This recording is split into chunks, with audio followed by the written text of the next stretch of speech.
a blink in the back.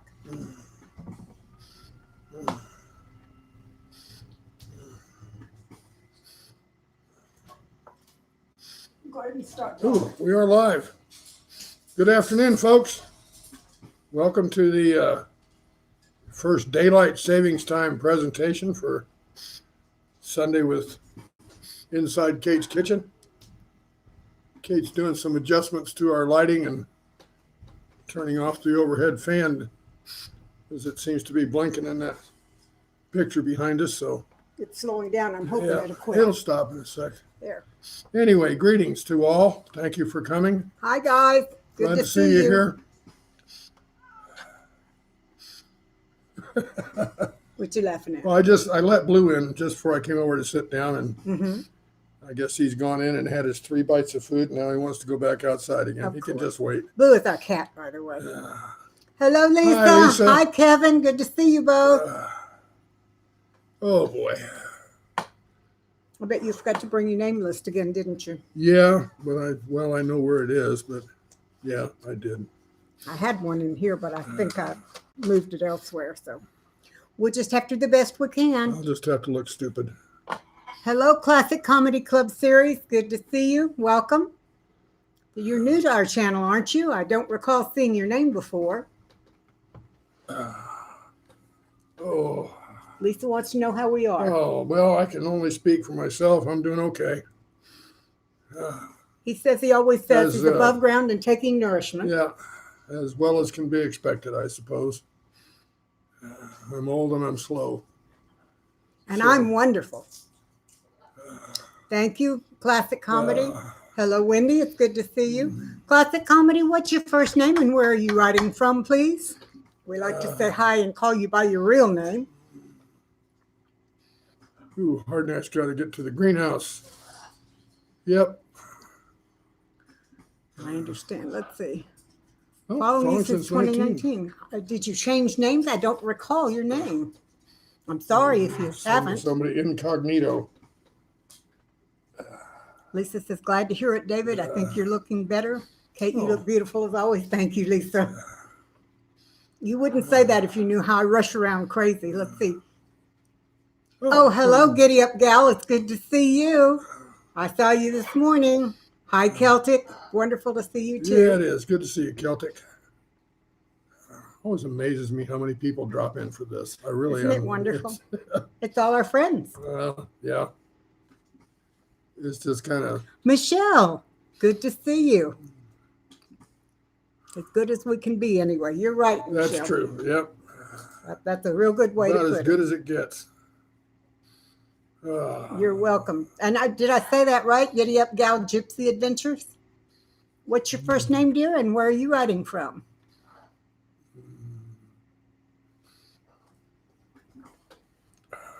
Let's see. I got to rearrange my hose here. This is uncomfortable. There we go. Wendy, it's my busy time, but so wanted to visit and say howdy. Thank you, Wendy. I'm Thanks really a lot. glad you came in. Especially being busy. That's much appreciated. Yes, it is. It's easy to get tangled up in stuff. Yeah, I have been getting Things you gotta tangled up do. in stuff for about the last 3 weeks. Ooh, Celtic made chili in the Instapot, 20 minutes and it's done. Don't you love your Instapot? I really like mine. This afternoon, I'm going to be making corned beef and cabbage in the Instapot, and I will be videotaping it. We're going to have our St. Patty's Day dinner a little early, but it's just because we absolutely love corned beef and You're cabbage. still planning on doing that, huh? Oh, yeah. Okay. You can't tell it right now. My kitchen's a mess, but yes, I do plan on doing that. Thank you, Wendy. I love you too. It's wonderful to see you, and I'm really glad you drop in when you can. What's the matter, Blue? What? Michelle, you're right. We do rush. I do rush around like crazy. Hi, Tracy. It's good to see you too. And Lisa Clark is here. What, come on. 10 minutes before we're supposed to be going, I'm still trying to figure out what head wrap to wear and whatever else I'm doing. So, yeah, Celtic, I know it takes 90 minutes, and then you have to quickly let the steam off, open it up, and add your cabbage and potatoes, and then close it up and do it for another 3 minutes. So it takes some work, but yeah, it is good. Well, we hope so.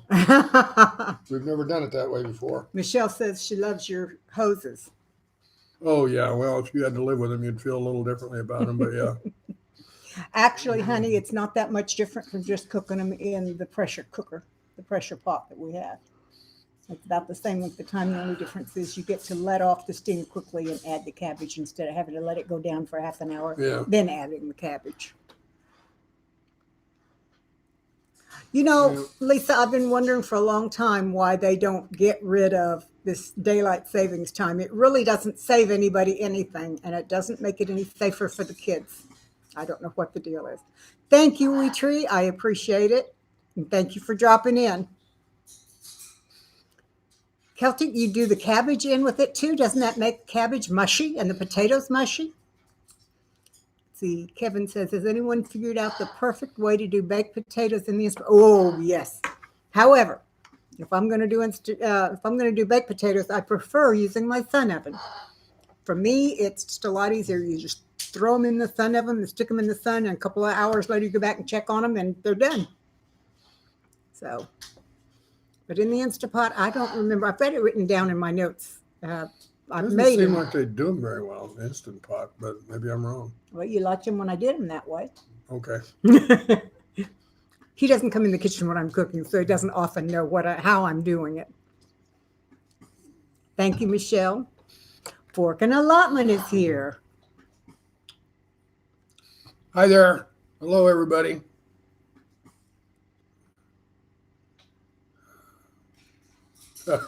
What?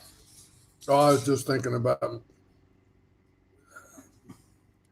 Some of you may know I'm trying to start up a live stream called the Bird Listener, and I've just been. How can I say this? Thank you, Kelly. I forget to do it, and I've got it set up for Tuesday night about 7:00. I did one, and it seemed to be well received. And then, like for the last 3 weeks, I've spaced it off. I forget, and I don't do it on. I might remember at 11:00 Tuesday night.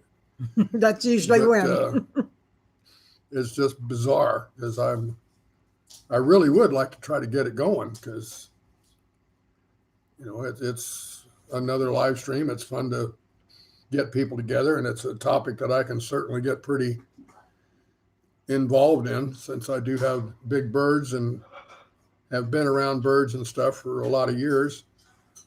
I always enjoy talking about them. I miss it actually because I used to do a lot of outreach and had bird club and all sorts of stuff where I was around people that had birds in their lives a lot of my time. Well, that's not true anymore, except for Kate. Hello, Michigan Mike and Ankara 16. Glad to have you both here. Okay, Lisa Ankara says it'll be 16. interesting. Does that have anything to do with Turkey? I have to add, Ankara is one of the major cities in Turkey. Well, Lisa, interesting is debatable, but the one that I've done, I enjoyed. I have a lot of topics that are, at least in my mind, worth talking about. But for some reason, I just can't seem to bring myself to remember to do it. I mean, I even set reminders on my phone, and then when it popped up, I think it was like 4:30, 5:00 in the afternoon, it popped up, and I said, oh, okay. You don't forget to do that, David. And sure enough, I still forgot. So I don't know. I just, there's something going on there that I'm not aware of. Thinking of others, we feed the outside birds as well. We have a number of, what are the birds that make their nests outside? Oh, our little barn swallows? Yeah, our little barn swallows. We have several barn swallows that have come back year after year and made or added to the nests on our front porch. And we feed them if we can. We also spread seeds and stuff out on the front yard. And the food that our big birds don't eat, I save to the side and I spread that out too. So lots of the birds get different kinds of seeds. Hello, Mark. It's good to see you. What do you want? Celtic Bear, you say your corned beef is like New England boiled dinner. I will have to try it. When I just used a pressure cooker, I put them all in there together, come to think of it. So it might work. Hi, Jason. Good to see you. Your signal's bad. I'm sorry, Mark. I hope it straightens up. I'd love to have you stay if you can. I don't think we're seeing any problems here. You what? I don't think we're seeing any problems here. Not so far. Lisa says she has trouble remembering things too, which mainly come from the health issues. Seriously considering seeing a neurologist. Well, don't hesitate to do that, because if there's anything that can be found to help correct it, it's probably worth your time. My mom goes to a neurologist and absolutely swears by him. He's helped her to recover from several problems. Do the barn swallows eat seed? My grandparents always had them in their barns, and I always thought they were fine. They are fine. They pretty much, but we've got a lot of doves and sparrows, and we've got cardinals and blue jays and purple martins and grackles and all kinds of birds around here. And what is the other one? Not sparrows, but chickadees. Yeah, a lot of chickadees as well. There's quite a variety of birds that hang around here. Finches, and Lisa, she has finches among other things in her yard.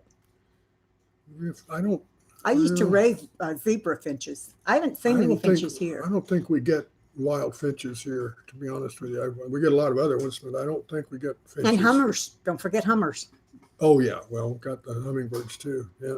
Thank you, thinking of others. Our picture is coming in clear and sounded good there. Good. I appreciate it. Yeah, the barn swallows are pretty fascinating.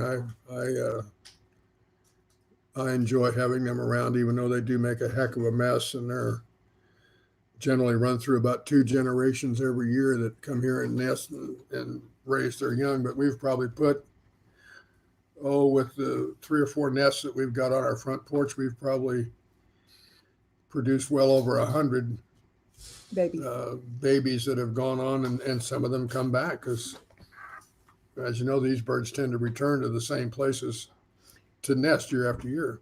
In Central Florida, Michigan Mike asks, how many liters of oxygen are you on? Is that 16 or 13? Well, right now I'm on 4. I've got the setting is on 4. But it'll go as high as 5. Hello, Nissa Sometimes Marie. I'm on 3. We're in South Texas, in the USA.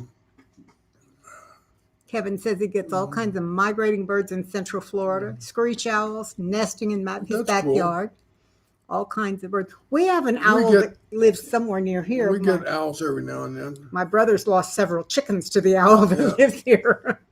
Yeah, the grackles, well, they come and go. They don't hang around here too much, but when they do, they just kind of come in and they all land in the yard and work their way through the yard and then take off. Jason, you live in Texas as well? I'm glad you love it. We're down around San Antonio. We're just a little bit northeast on the I-35 corridor heading up toward Austin. Yep. About 20 miles outside of San Antonio. Nice little town. It's we have all the amenities of being in the big city without the big city. So It's kind of nice.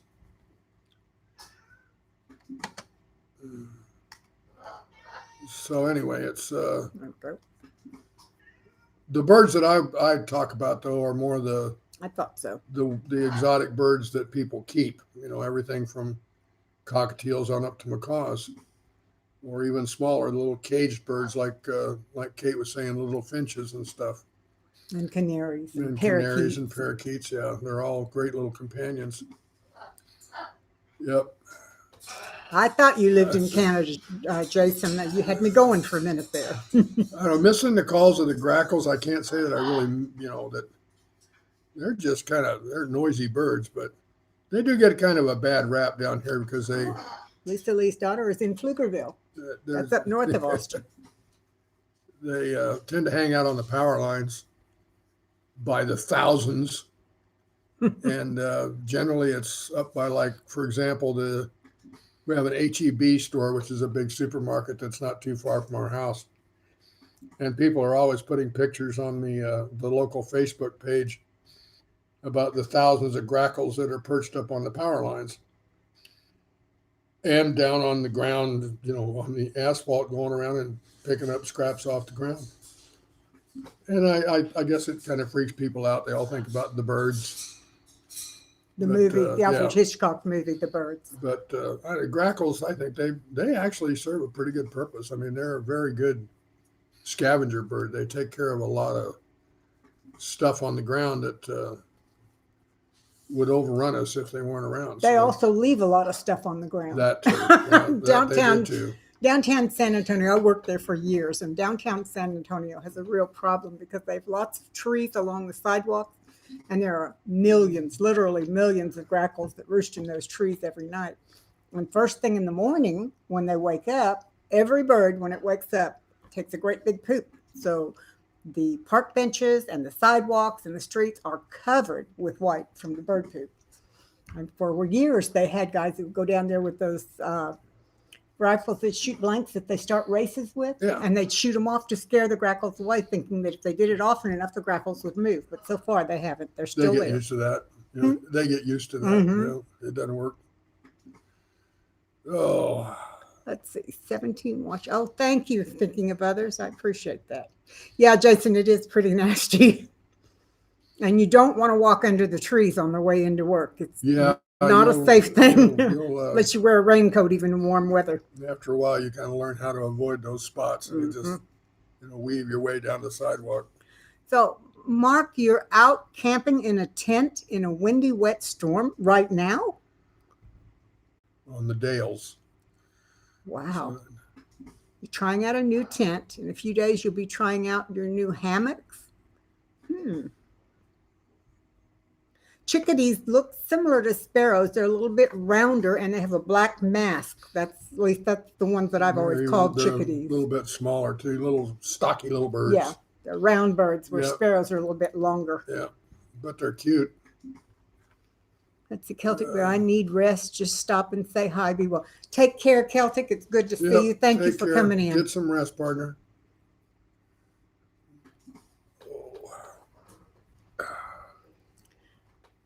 What? Just turn around looking at you and smiling. You make me smile. Good. As long as I don't make you laugh. Well, you do that too sometimes. Well, I got all 6 of my pineapple plants into soil this week. And I got, what else did I get? Oh, goodness, I forget what all I got. We got some stuff hanging off the new Yeah. porch out there too. I got, our new porch was finished this year and it has a cover over it. And so I got several hanging plants hanging out there, including my flat leaf parsley. It's growing in a hanging pot and it's starting to look really, really pretty. Should Tracy, put up you a made couple marmalade.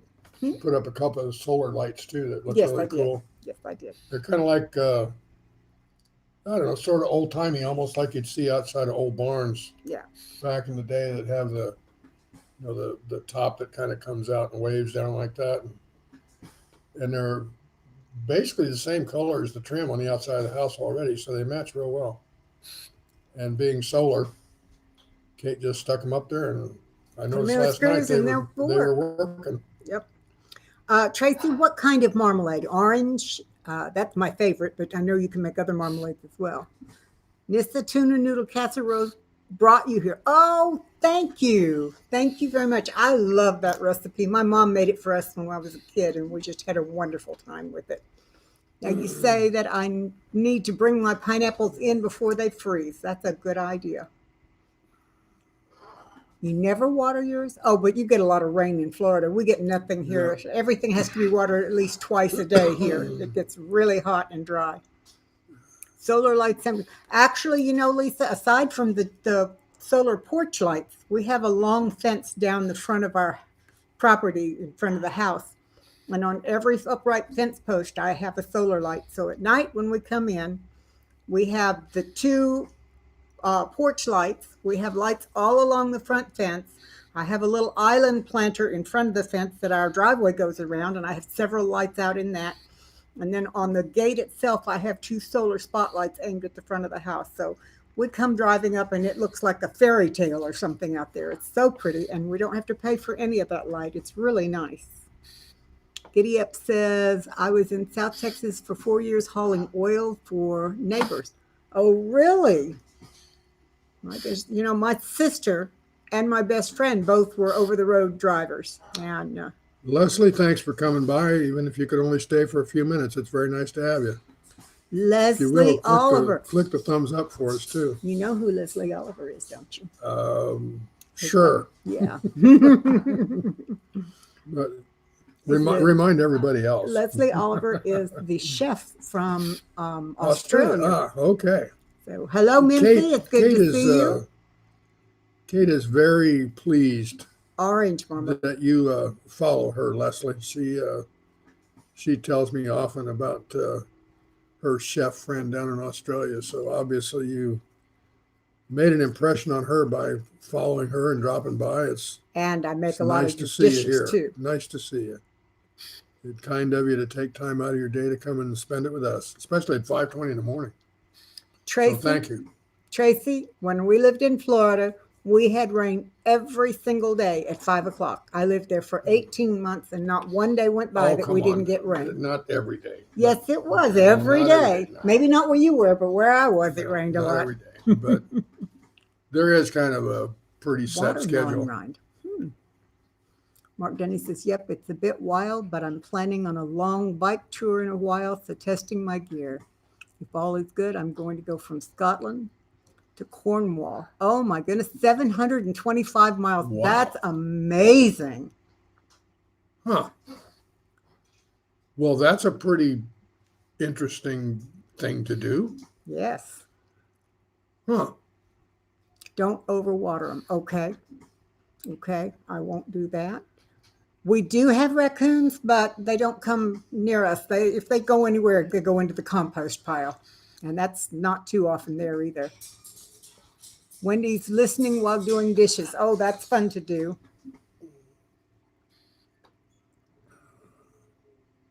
I only hit the thumbs up on the way in. Thank you. I appreciate that. Well, I know our topic for today is supposed to be daylight savings Down time. with daylight, deaf to daylight savings. That's what it was. For those of you that might not really know the history of daylight savings time, although they profess that it was done for the agricultural communities way back when to give them more time to work in the fields, that's really not true. It was actually promoted by manufacturers so that they could extend the workday for their workers because they needed more profits, they needed more time for people to work in the factories and so on and so forth. So it really wasn't for the farmers as it was for big business. And I was told it was to give the children safer time to go to and from school. For those who walk, they would be walking in more daylight, coming home at night. Yeah, but they're going to school in the dark, and that's Yes, I know it doesn't make sense. There's I've never agreed with daylight savings time. It's always to me been a bad idea. The animals and the other critters on the face of the earth, they don't care. They work by the time the sun's there and not there, and so should we. Right. It's ingrained in us. It is literally part of our DNA. We are designed to work on a 24-hour clock. And we have been since we've been walking the earth. And we break that down, and our body clock ends up acclimating to it into what we call our circadian rhythms. And there's a lot of folks that have trouble with daylight savings time because it messes with their rhythms. This morning I woke up at 7 o'clock and it was still dark outside. That ain't right. That's just not right. So Thinking of others, says a lot of our veteran friends were told that Texas would be a fine place to move to. I can tell you that as far as retirement benefits, Social Security, and that kind of thing, Texas is much better than Florida. Oh yeah, absolutely much better. Texas is dreamland compared to Florida. Yeah. For several years, I Hi, Freaky Geek. worked for the state of Florida, and the nature of my job was that I was speaking to disabled people all over the state. Hi, Happy. It was a clearinghouse for disability information, and I used to get calls all the time from folks that were in other states that wanted to move to Florida, and they would call me to find out the feasibility of it and what they could expect to get. And I literally used to tell people that whenever you cross the line and come into Florida, everything that you are entitled to goes out the window and you got to start over.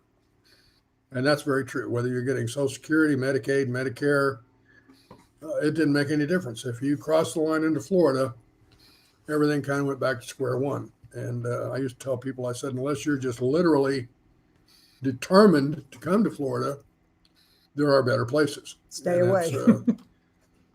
and the influx rate is such down there. I mean, they're still gaining population at such a rate that living in Florida is, to me, just not a very viable option. I love the state, though. That's the problem. Too.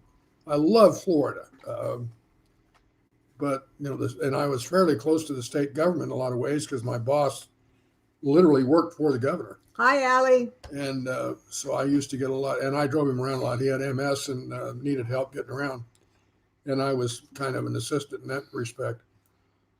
So I got a lot of, I guess you'd call inside observations about what it was really like at state government levels in Florida. And I was many, many, many times appalled at some of the processes that were in place and the thinking that was put forward and the decisions that were made. But I couldn't wait to get out of Florida, but I love the state. It's just the way they do business just really bothers me.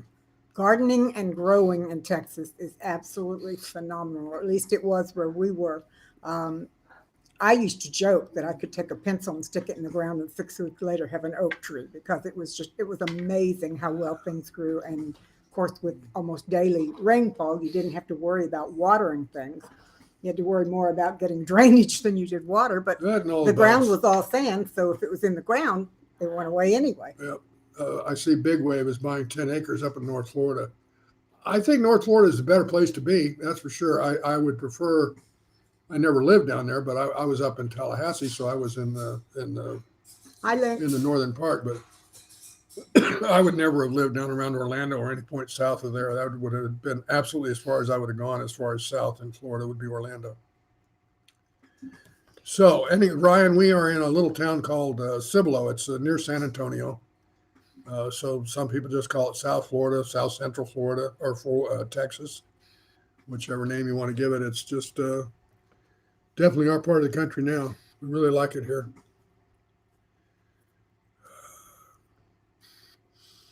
Thank you, Allie. We are definitely both getting better. Lynx, I hope Canada does do away with it. Maybe then the U.S. will wake up and get rid of it as well. I know there are some states that don't use the daylight savings time anymore, but more do than don't. So it's a problem. Oh, your baby turned 1 yesterday. Happy birthday to your baby. Ryan Earls Bees is in East Texas. Yes. So I guess in some ways we are too. We're east of El Paso. We are east of El Paso. Yes, we are. Hi, Broussard. Hey, Broussard. Hi there. Just harvested honey. How cool. Now, is this Brett or Amy that we're talking to? Oh, you like that, huh, Ryan, being east of El Paso? Actually, I spent several years in El Paso when I was a little bitty. My dad was in the railroad, and I was born in Texas, in South Texas, down near a little place called Petite. But I always thought my whole family's there, honey. Brett's online. He says everybody's cool. there. So hi, family. John, I've always thought Georgia would be kind of a nice place to live too. Where?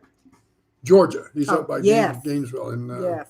Except that Georgia gets snow, and I don't like snow. Well, not all of it. And in southern Georgia, it's real temperate. It's real nice. True. Very nice. Lisa is in Austin. Hopefully moving to El Paso. It's hot in El Paso, Lisa. It's worse than here. Lisa's in Austin. Well, I've been through El Paso several times. I can't say that I'd really want to live there.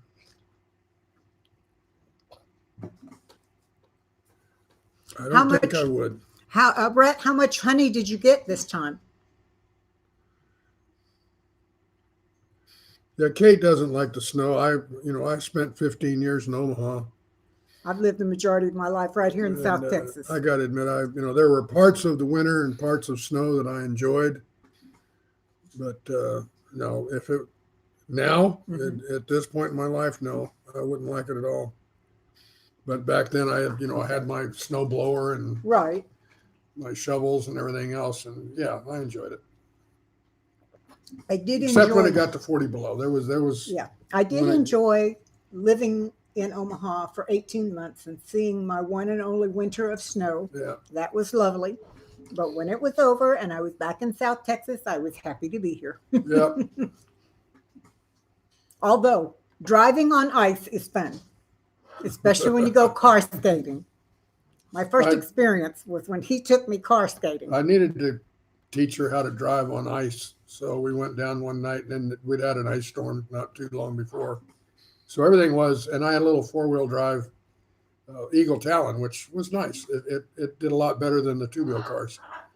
So we went down to a Walmart parking lot, and I tried to teach Kate how to drive on ice and what to do if you get a head of steam up and you start sliding, how to correct and stop and slow down and all that sort of stuff. She did pretty good. And then he proceeded to do wheelies and slide all over the place. I had to flip a few Brodies to show her what kind of fun it was, but yeah. But it was fun. And what's really funny is I learned to drive when I was a teenager in rain. So driving on snow and ice is not a whole lot different from driving in rain. Just a little slicker. But I had a good time both ways. Leslie says, I don't think daylight savings will be gotten rid of over there. We don't get snow there, only up in the mountains. A long way from you. Yeah, I guess you are. Do you know that 595? Yeah, Michelle, miles? that's pretty much it. Just take your foot off the gas and hold on. Because in the ice, you're going to go wherever you're going to go.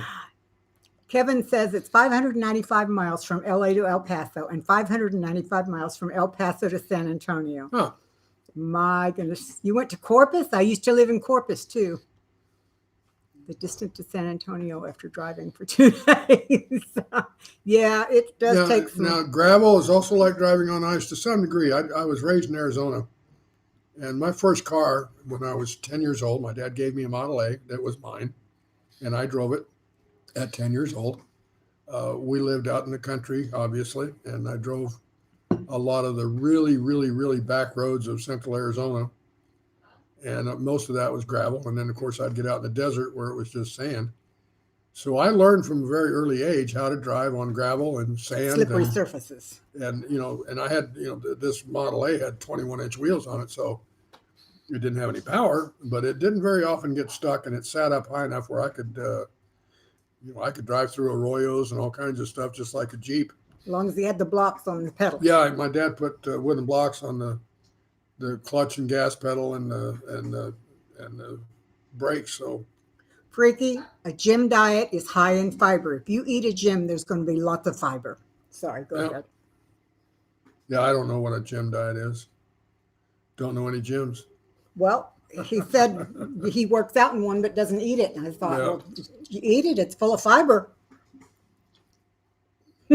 Thanks, Kate. Oh. Yeah, gravel is kind of fun. I used to enjoy spinning my old Model A around in the sand and gravel.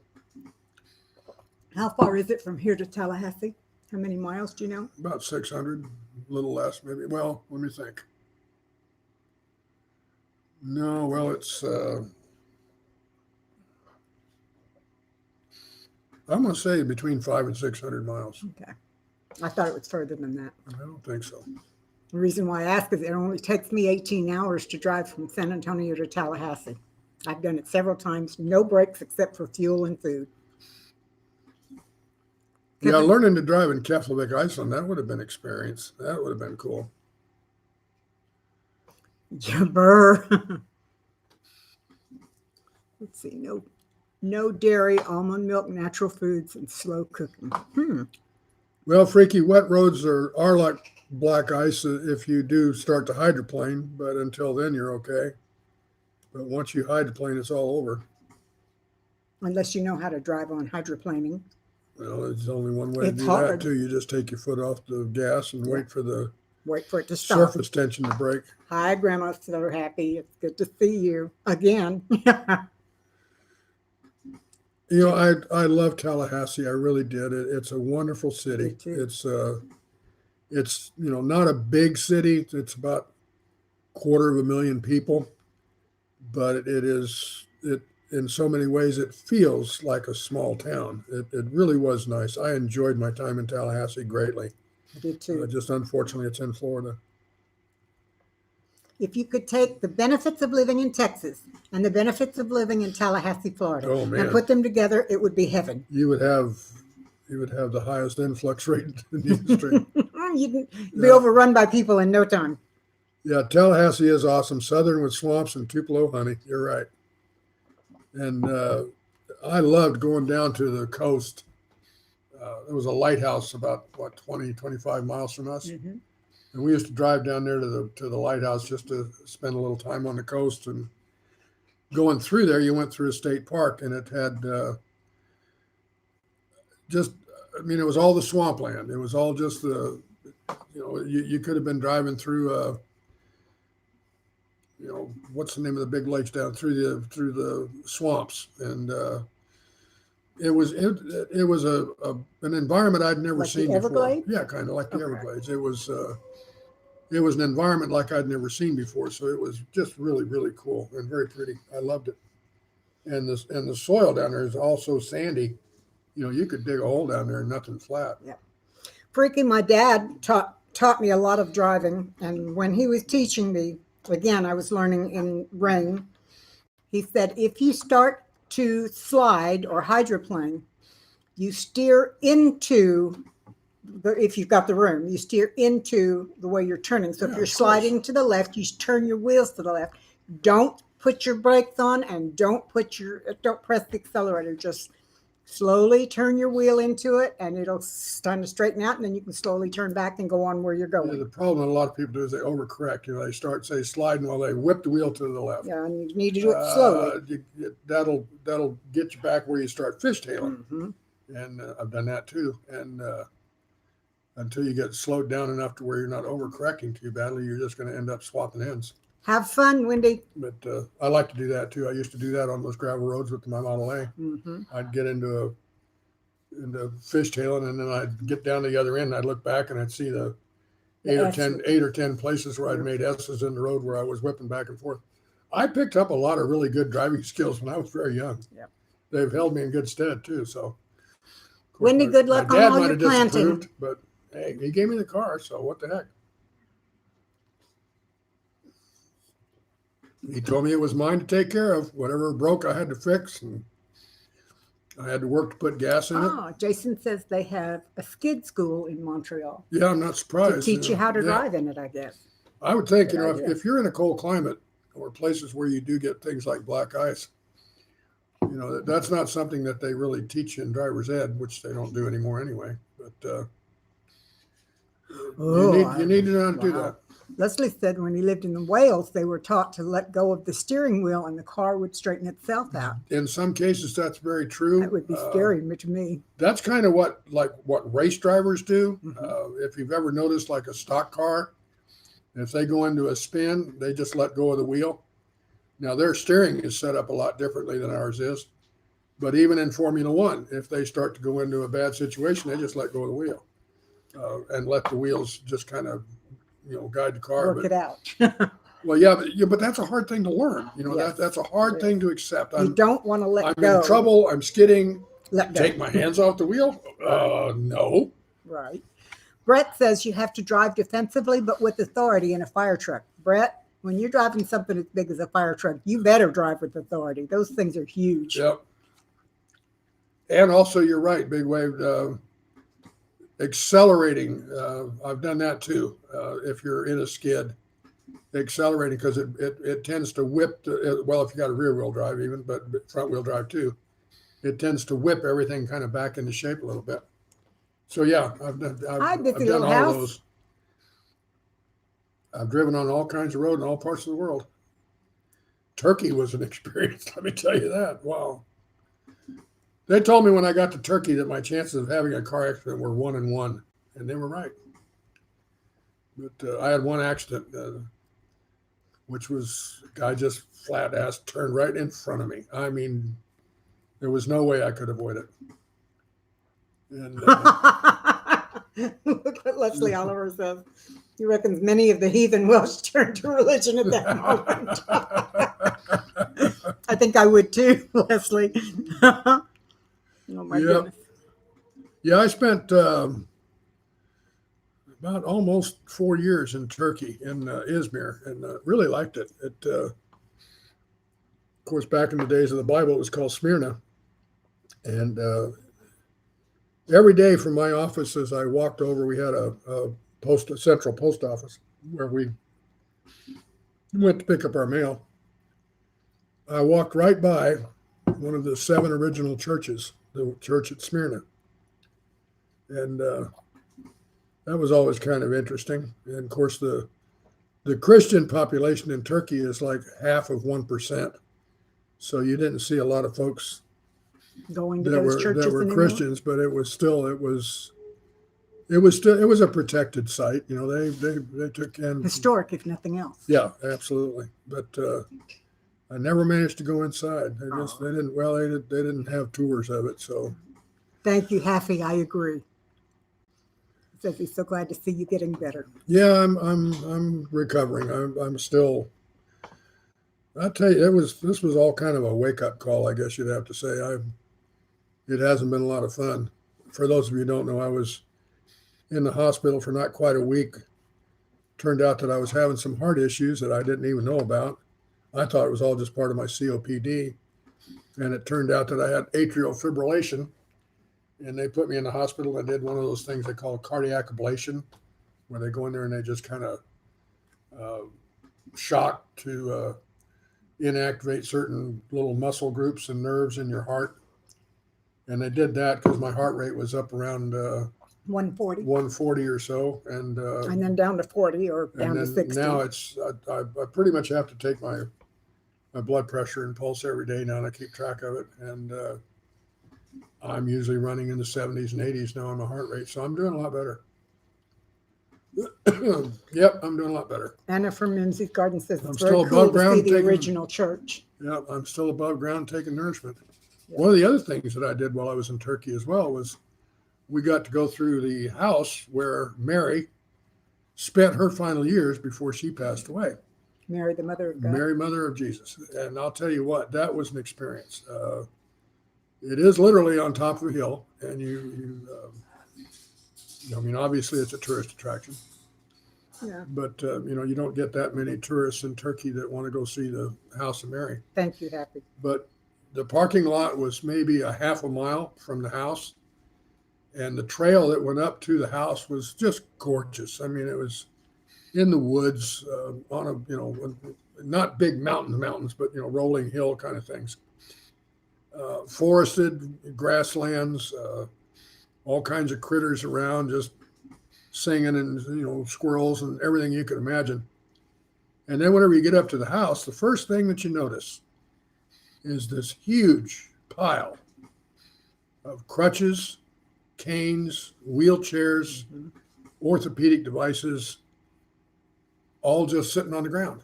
And this is from the people that have been healed over the years simply by going to Mary's house. And you go in, it's obviously it's small. And you go in there.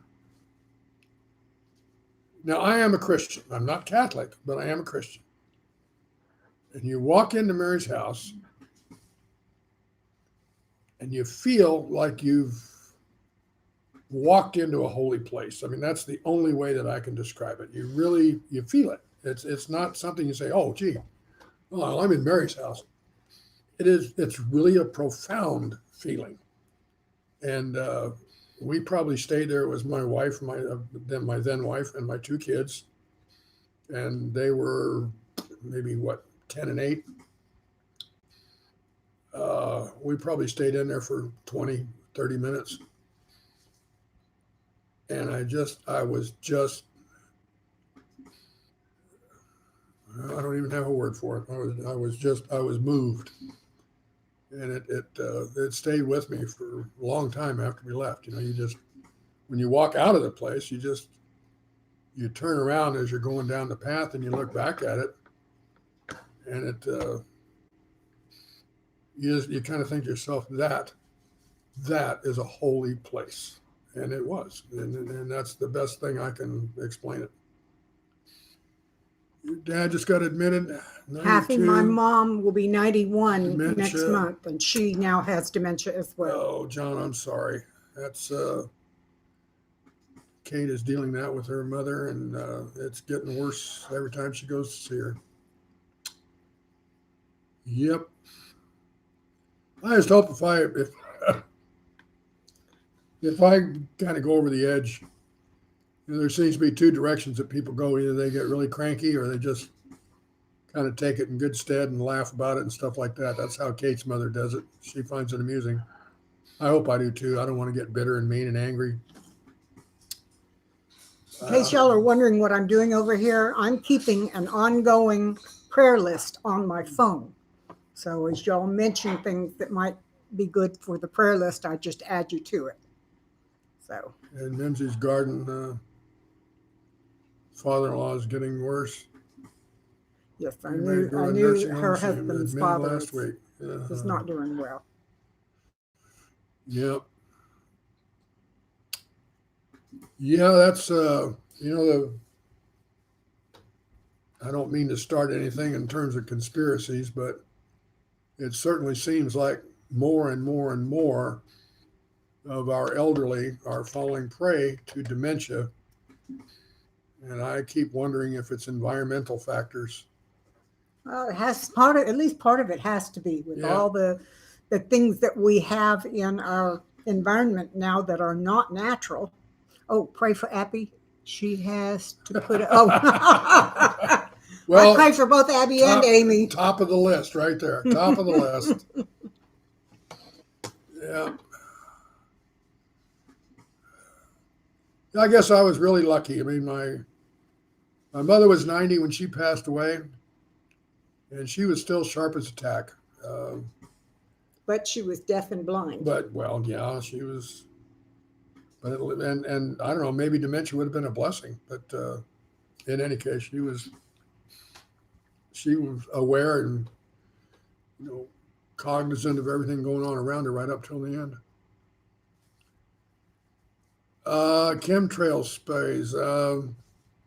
That's one of them. I think is that I don't know what if I open a can of worms here, but if you think about all the radiations that are going through our bodies nowadays from all of the technology in our lives, I'm kind of inclined to think the aluminum hats are not a bad idea anymore. But we got radio waves and microwaves. We've got satellites that are beaming down signals to Earth all around us. We've got all the electronic emissions from the stuff in our homes. And I think all that stuff, it can't help but kind of interfere with our neural processes. We were talking on one of the live streams that I moderate for a couple of days ago. And we were talking about all the things that you ingest or breathe in or are surrounded by that cause you problems. And one of the questions came up about who drinks coffee and how do you like your coffee? And my answer to that was, yes, I drink coffee. I like it strong. I like it full of additives and flavorings whose names I cannot pronounce, and enough sugar to light up a city of 3 million for a year. That's just the way it is. I like my coffee that way. And I figure I've had cancer twice and I'm still here. So apparently God hasn't decided to call me back yet, no matter what I drink or eat. So that's it. If you scroll back, one of the folks said that their mother fell and 2 weeks later passed away. Who? Right here. Put that one here. Bring that up. Busy Little House. Passed away 2 years ago. Yeah. She was 98. That saying. One fall away from losing her independence. Yes. She fell and just got worse over 2 weeks and died. How sad. That is sad. I'm sorry. Yep. To have a Freaky Friday. Kate's change mother is things falling quite a bit, and I keep Yes. waiting for the call that she's really broken something, because she seems to make light of it, and Yes, every time I go over to see her, she comes and shows me the latest scrape or cut on her arms or back or hips or whatever from her latest fall. That's that's I got to admit I'm a lot more paranoid than I used to be about falling down nowadays. But a pretty good reason to be, because now I'm broke. Well, I tell you, when I was going through my latest cancer about 10 years ago, I went through a time frame where I fell often. And the last time I fell, had been visiting a friend who was disabled, and I walked out of his house and started down the sidewalk to my car, and my feet went out from under me, and I fell chin first into his cement walkway. When I got up and looked down, my chin, the bone had come through right here and was exposed. But my chin had broken the cement of his sidewalk. Literally all the way across from where my chin hit it. It had a little bit of skin and blood on it, and then there was that crack across. So I guess it's just not my time. Kate does not have a glass jaw. No, not at all. Yep. I saw some pictures of that fall afterwards, and she got beat to crap. The sidewalk won, even though she broke it. Sidewalk won. No, I won. Yep. And yes, Lisa, I am right. hard-headed. Precautions are smart at our age. I mean, obviously, Take you care, have Mark. to think about falling. I heard an interesting observation one time about whether or not you're old. If you fall down and people point at you and laugh, you're young. If you fall down and people go gasping and start running to your aid, you're old. So, simple as that. Yep. Oh, Kevin says I'm a Texan. That's why I'm hard-headed. Yep. That's true. I am a native. Grandma's so happy said a snowbank saved her from flying off her front steps. Yeah. And that's very true. My grandmother was one of only 7 people who made it through a bombed hospital in England during the war. Wow. 3 days later, stuck upside down. Oh my gosh. Yeah, so many stories from her. And they're going away so fast. We've lost and are losing still Grandma's an so entire happy. generation. If you laugh at yourself when you fall, it shows that you're mentally healthy. May not be physically healthy, but you're mentally healthy. I do that a lot, so I must be pretty healthy. I laugh at myself a lot. You are. One of my favorite sayings is, "Come on, David, you can do this." It just seems like little things just get so hard to do anymore when you get You old. sure like, oh, thank you, Happy. Yep. Oh boy. I used to fall. It's really funny. When I was a teenager, I was standing in my mother's kitchen, leaning against the counter, and fell. I just fell. Some months later, I was in the airport, standing still, waiting for someone to arrive on the plane, not moving at all, and I fell. It was amazing. I would fall all the time. Did you faint or just fall? Nope, I just fell. I was right. Oh, Anna, take care. Thank you for joining us. We'll see you next week. Yeah, written words about their history, that'll stop. I tried some years before my father died. When I retired in 1987, he and my mother came to Omaha for my retirement ceremony from Arizona. And I had, back in those days, I had one of those big, huge VHS cameras. So I set that thing up, pointing over into our little dining room. And I sat down with my mother and dad, and I tried to get a little bit of oral history about my family. And I was trying to get my dad to talk about some of his war experiences. Well, that was like pulling teeth. I mean, here's a guy who was in the 77th Infantry in the Pacific, fought on Okinawa, Guam, places like that, which was some of the absolutely most brutal fighting of World War II.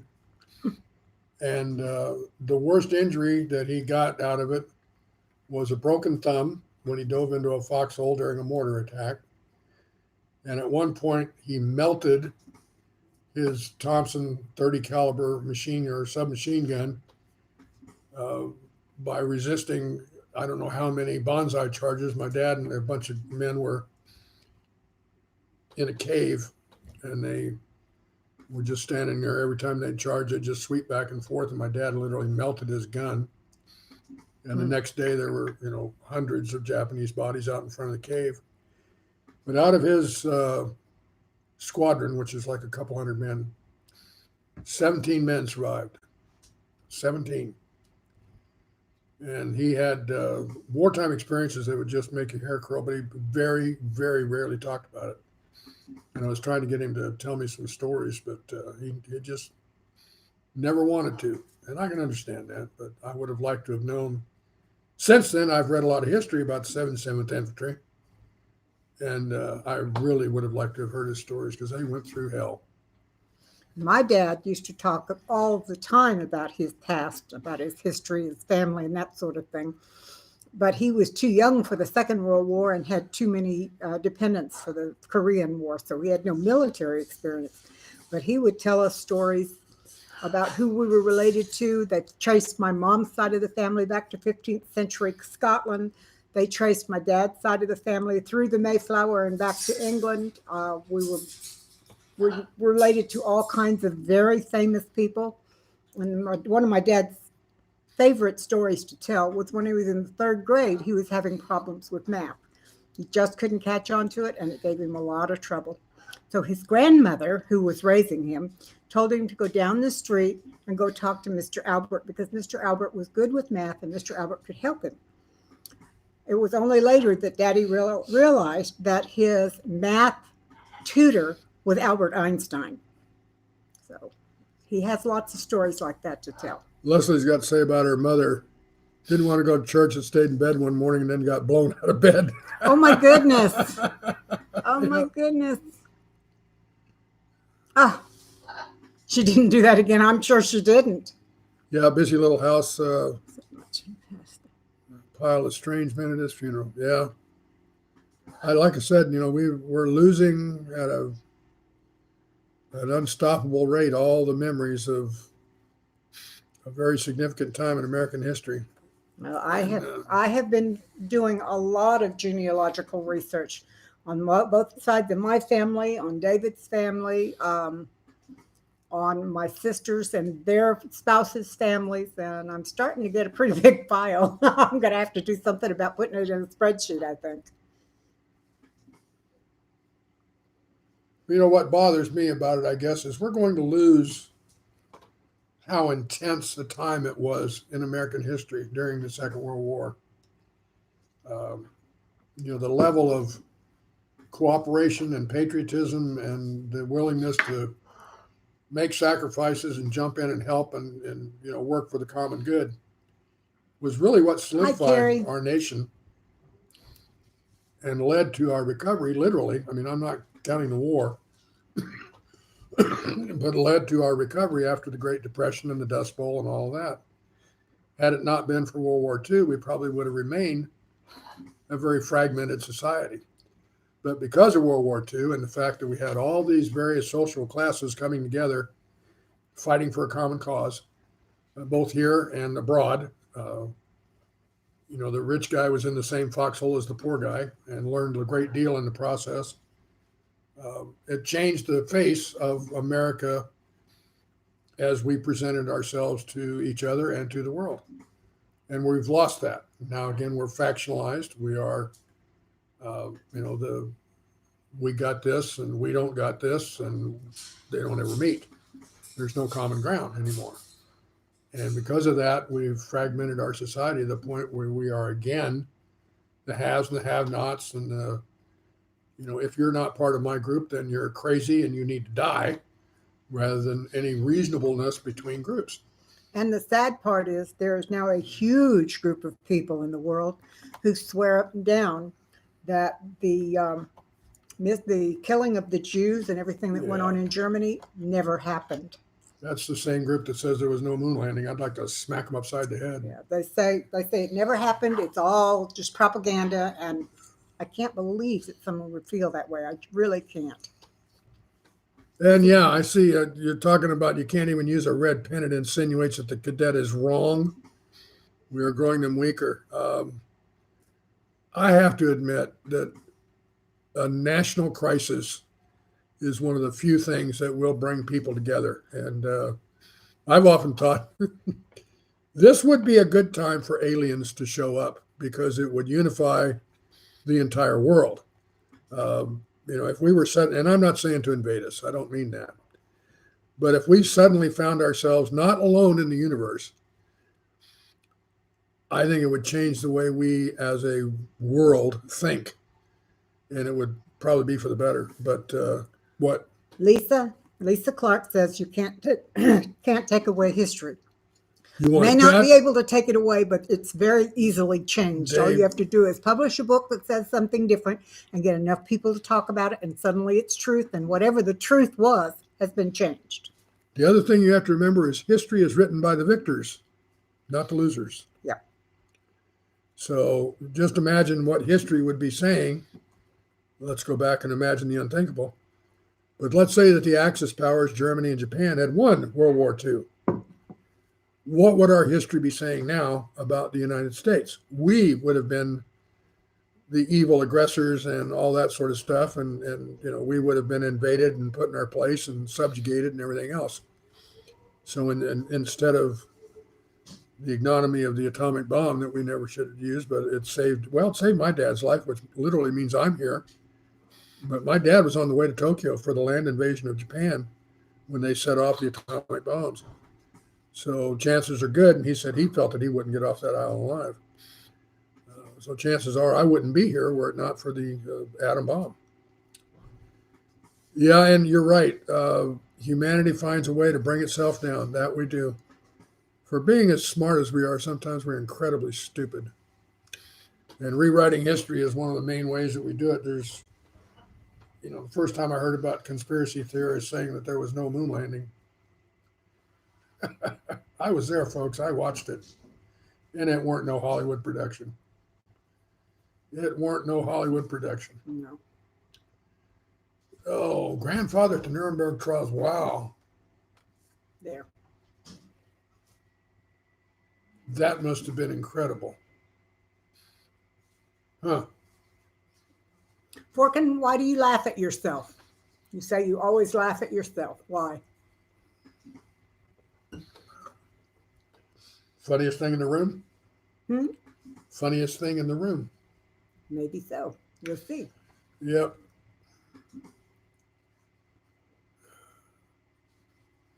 Yeah, there are some places too that if I had the opportunity to go back, I would have loved to have seen.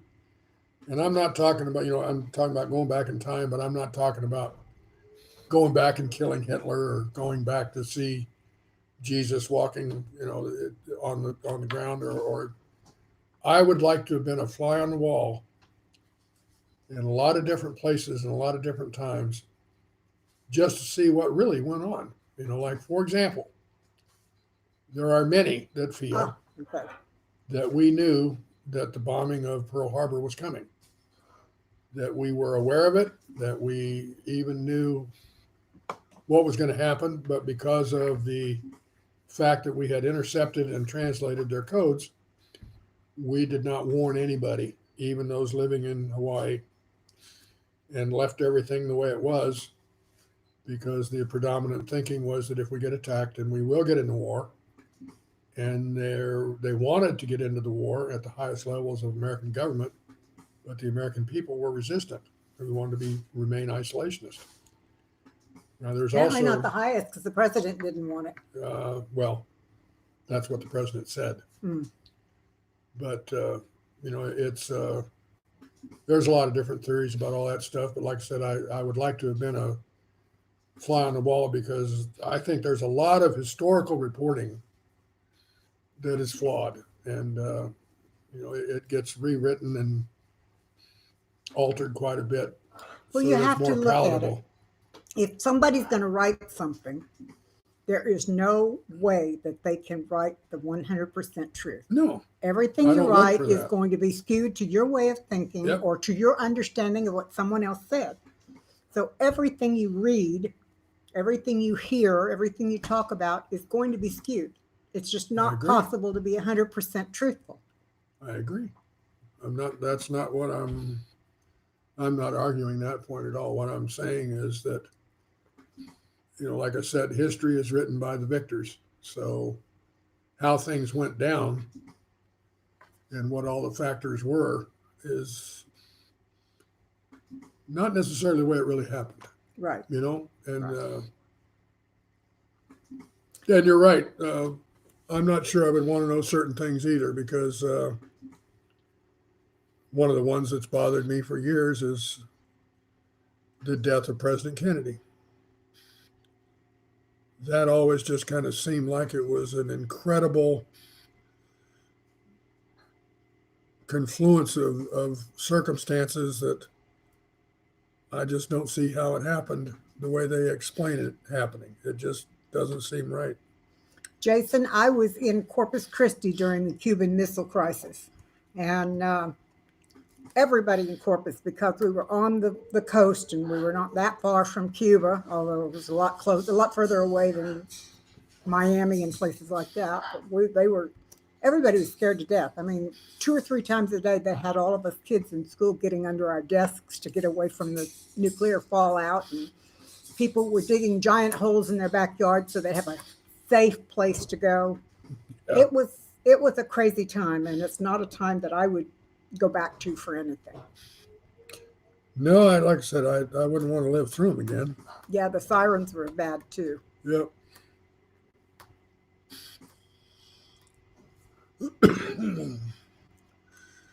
Okay. That's true. Enough Kevin. of that, but there'd also be some very interesting good things I'd like to see if I were able to go back in time. No, Freaky, it's too bumpy to be Cubish. I'd like to go back and see and meet Michelangelo. Hello, Howie. Good to see you. Thank you for joining us. I'd like to meet Michelangelo. I really would. You'd like to do what? I would like to have met Michelangelo. Okay. And, people like that. All you got to do is put on your turtle suit. You can meet him. Sorry, folks. That was really bad. That was really bad. Can you tell what my kids liked when they were little? Yeah. Lynx, what was that about? If I may ask.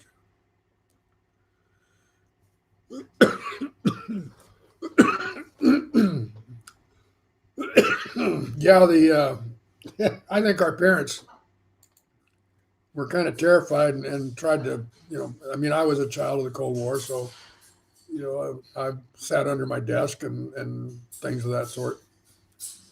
But I think the parents, my dad was pretty fatalistic about it. He said, hey, if it's going to go off, you don't even want to know it. Just light me up and get me out of here. And that was his philosophy. But he was a pretty fatalistic guy. Oh, yes. Okay. Smallpox of the indigenous peoples in 1792. That's one that's definitely been whitewashed. Yes. We brought those blankets with us, folks, knowing that they had smallpox on them, and then handed them out to the locals, knowing that they had absolutely no immunity. Yep. At all. That was pretty bad. Yep. And we continued to do it. That wasn't the only time we used that particular technique. We were very generous with giving our blankets to the natives. Yep, we sure were. Here, this is wool. It'll keep you warm, and it'll kill you. Right. Yep. With a book held open over their head. Yeah, that'll help. Yeah. About as much as crawling under your desk. Yeah, helped. I used to wonder about that. That's like when I was really small. My mom grew up in Boston, and she had never been to Texas until she and Daddy married, when they spent their honeymoon on a bus coming to Texas. She had never experienced really big, bad thunderstorms like we have in South Texas. And all the time I was growing up, she, or my sisters as well, every time there was a really bad thunderstorm, not only would she call us into the house, which makes sense, she would have us all crawl under our beds and stay under there in case lightning struck. And we were not allowed to go in to the bathroom because lightning would strike and kill us. We were not allowed to do dishes because lightning would strike outside and the electricity would go into the sink through the water and kill us. She had some pretty strange ideas. Now, one thing I will say is they lived out in the country, and during one hot summer afternoon, they had an occurrence of what's called ball lightning. Yeah. The ball lightning followed down the metal fence. It came through the house. It came in the back door and along and went out the front. And I think that's what really scared her most about lightning was Ball, the fact. I've seen some ball lightning out in Arizona. Yeah. That is freaky stuff. Ball lightning is scary. Yes, it is. But literally, she had us absolutely petrified of thunderstorms and lightning, and you can't touch anything. You have to hide under your bed. Now, what being under the bed would help, I don't know, but that's what she did for us. Yeah, there was a lot of misconceptions about storms, but that would Freaky Geek back there, they were made out of wood. yeah, no, well, some were. I mean, the ones I had a wood top, but the frame, you'd lift it up, Ours were wood, period. and they were Little metal. square tables, nothing underneath it. Very little uncomfortable. wood chairs. Yeah, well, wood chair, wire frame. The surface of the desk was wood, and they were on a hinge, and you lifted it up, and all your stuff was inside. Very old desks. Yes, Yeah, Carrie, I not to go understand where the windows too, or the doors. that. Yep. Yeah, metal frame and wood top. That's the kind I had too, Grandma.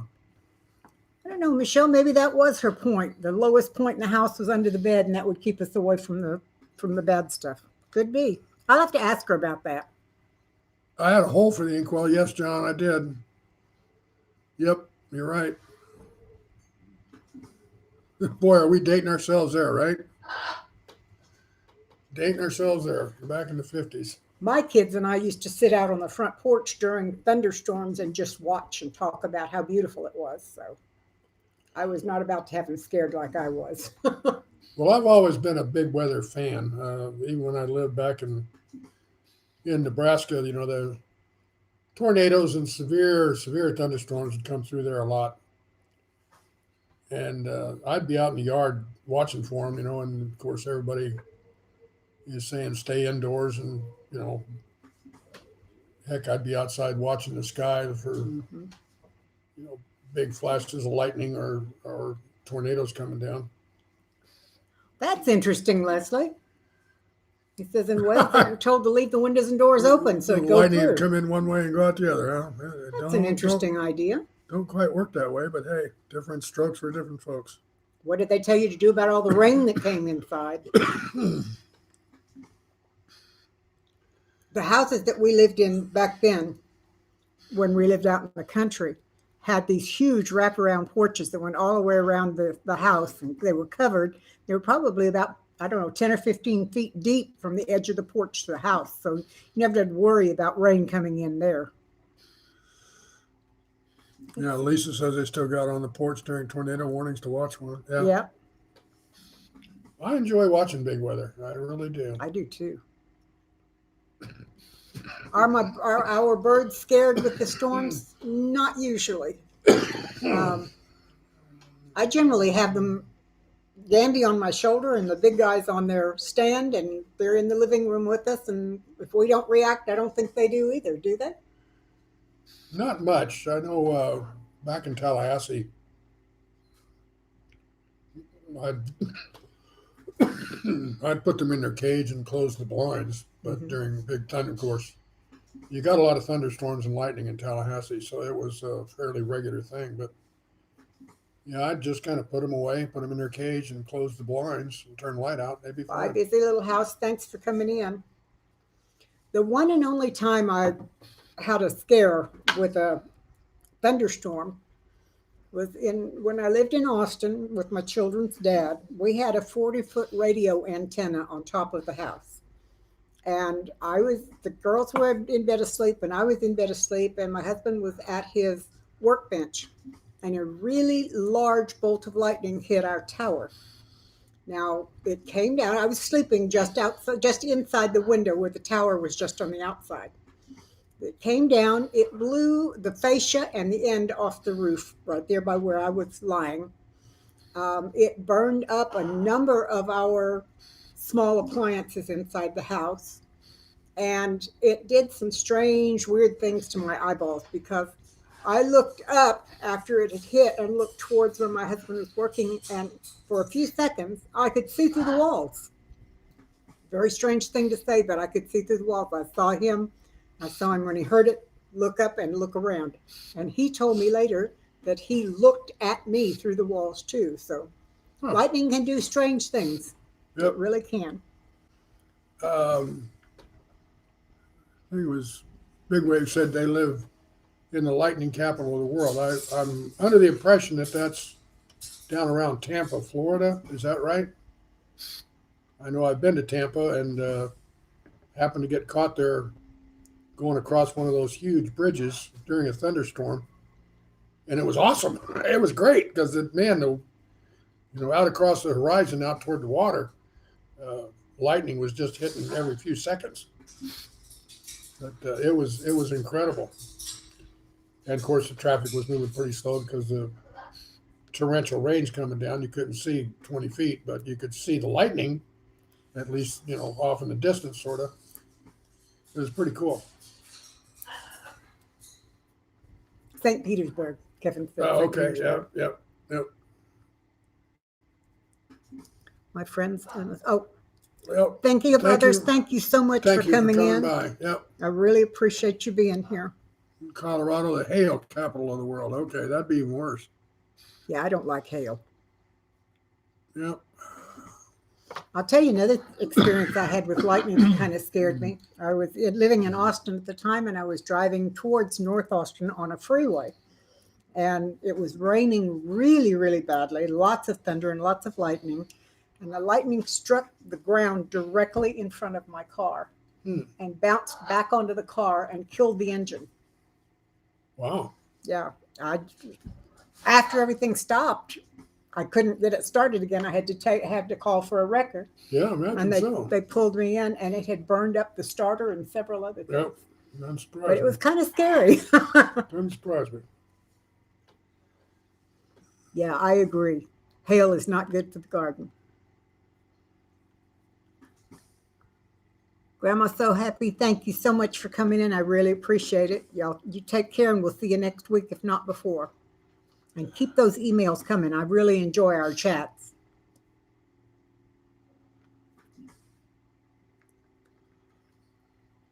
Good name in Spain. Let's see. I lived in Time to Spain go. for about 7 years. so- Leslie, you take care of yourself, and thank you so much for dropping by. I really appreciate you being here. I only got caught really, really bad in one hailstorm, and I managed to find a tree to park under. And that was in Omaha. Did that help? Oh, yeah. Yeah, it kept the hail from... Tears the trees up instead of the car? I didn't get any dents on my car, and some of the good. hail was golf ball size, so it certainly wouldn't let. I got under the tree just before it hit. Ah. And I was out driving around. I don't remember where I was, but I saw it coming. I could see That off yellow in the gray. distance, yeah, and I could actually see things bouncing on the ground. Mm-hmm. And I said, "It's time to get under cover." And there was a big old oak tree on the side of the road. Pulled right under. And I Huh? pulled right under that puppy and just sat there. It only lasted like 20 minutes. I mean, hailstorms usually don't last all that long. But I stayed there. And what part of Spain are we talking about here, by the way? I've lived in both Madrid and Seville, so I spent about almost 7 years there altogether. Whoa, Lisa, hail as big as a baseball? Roberta, glad to see you. You going to run? That would hurt. Have you been lurking, Roberta? You take care, darling. We'll see you next week. Actually, it's. I'm about ready to make my break here. Well, I've got about 10 more minutes. I'm going to hang out, and then Okay. I've got to go clean the kitchen so I can make a video on using the Instapot. Well, I'm looking forward to the corned beef and cabbage. Yeah, me too. Yeah, it's been a while. Jason, you can't beat that with a baseball bat. Actually, I would think if that hail was coming down hard enough, it'd probably break the baseball bat. Well, folks, I am going to sign off and let Kate finish up here and say goodbye to all of you. Thank you very much, friends, for coming by. Hopefully, if you're in the mood, Tuesday evening at 7 o'clock Central Time, We'll try and remember. I'm going to try to put on another Bird Listener live stream. Not exactly sure what I want to talk about yet. It's probably going to be something on cages, I believe. I think that's what I'm kind of set up to do right now. Either that or it'll be just talking about different breeds and their characteristics and things of that sort. Yeah, if I remember exactly, you're right. So y'all take care. Love you all. Thank you for coming by. And I'll leave it to you, sweetheart. All right. You take care. I'm going to turn our camera a little bit closer towards me. There we go. I promise I won't keep y'all too long. Okay, David's going My to head nose on is in. starting to run anyway, and I'm going to go blow my nose. Okay. I'll see you in a bit. Yeah, I'm, as soon as I leave here, I'm going to go get everything set up in the kitchen so I can do that video. It's going to be the first one Okay. I've done in several months. I think I kind of got just a, oh, thank you, Carrie. Thank you. It's really kind of neat. Let me stand up and show you. See? I like the waistband and neckties being the same, and it's got a ruffle around the bottom that's also part of it. So thank you. Anyway, I'm going to make corned beef and cabbage in an Instapot, and I'm going to videotape it. So hopefully next week sometime y'all will see a videotape of corned beef and cabbage. I'm also going to do one this coming week on Easter, on hard boiling eggs in the Instapot. Easter's coming up next month, and I know lots of folks in the U.S. make hard-boiled eggs and to dye them. And the Instapot is the quickest and easiest way I've ever seen to make a hard-boiled egg, and they really peel very easily. Even fresh from under the chicken eggs peel very easily that way. So I'm going to do that, and then we'll have to figure out something to do with the boiled eggs since we don't have kids. I'll probably, I don't know, make some deviled eggs, or I don't know what I'll do. I'll go through the cookbooks and find something, and we'll do that too. So this coming week, I hope, will be a very busy one for the Instapot. And y'all will get some videos coming out again. I've been away. I've been taking some rest time and taking care of David, and now it's time to get back to it. How are you? Take care. Blessings to you. Have a wonderful, wonderful week, and I look forward to it. Happy, I've never had pickled eggs. I don't know anything about it. Do you have to cook them first, or do you pickle them raw? Lisa, are the cooking times for duck eggs the same as chicken eggs? Yes, I have everything I've ever used a duck egg for. I've used exactly like I would a chicken egg, and it's been perfect. I really love duck. Oh, by the way, speaking of ducks and chickens, my brother who lives here on the property with us and I went up to the store the other day, and we got 6 chicken, and we're waiting for ducks to come in, and we are, between the two of us, going to have ducks and chickens for eggs. So he's got the coop. I bought the chickens. He's got the food. I'm going to get the fence. We're going to go back and forth, and we're going to both take care of them together. So it ought to be good. Let's see, cooking. Let's see. Happy, you ACV with spices. Do you have to cook them first or not? Carrie, I have fallen in love with the Instapot. I have used mine all the time for making my bone broth. And the reason I make so much bone broth is because since using the bone broth, hi, Tinker's wife, good to see you. Since I drink bone broth, I drink a half a cup every morning before I do anything else in my stomach. And since I've been doing that, my IBS has gone away. I no longer have the explosive diarrhea. I no longer have the constant nausea. It has worked beautifully. So that's the reason I got the Instapot in the first place. And it makes what used to take 18 hours of cooking in a stock pot on the stove takes 2.5 to 3 hours in the Instapot. So please, please, please, if you have any problems like that, do get yourself an Instapot and try that. Hopefully next time I make some, I will do a video on that too, so y'all know how. Let's see. Raising a method for raising chickens. Where will Blake send his excess eggs? Lisa, I used to buy his excess eggs, but he has not had any for sale lately. Since they've gone mostly plant-based food, they've not been replacing the chickens through attrition. And so I think the only chickens they have anymore are mostly silkies, and their eggs are little tiny. And I don't know what he does with his duck eggs, but I used to buy all the eggs they could give me. So I hope that his ducks will start laying again, and I'll be able to get some more.